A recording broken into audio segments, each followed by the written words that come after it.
उसको ball machine आके ले आओ। ये टेबल भी उठवाएं जी, ये भी उठाओ जी, ये भी उठवाएं। हाँ जी, साथ लगाएं जी हाथ। आ जाए जी, आ जाए, पूरा करो, बाहर हो रहा है यार। आए ना भाई, जिशान भाई ये अपना अपना लगाएं जी।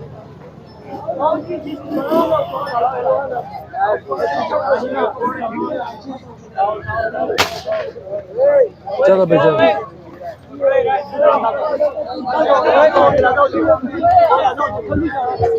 हम इधर किधर है बंदा इनका?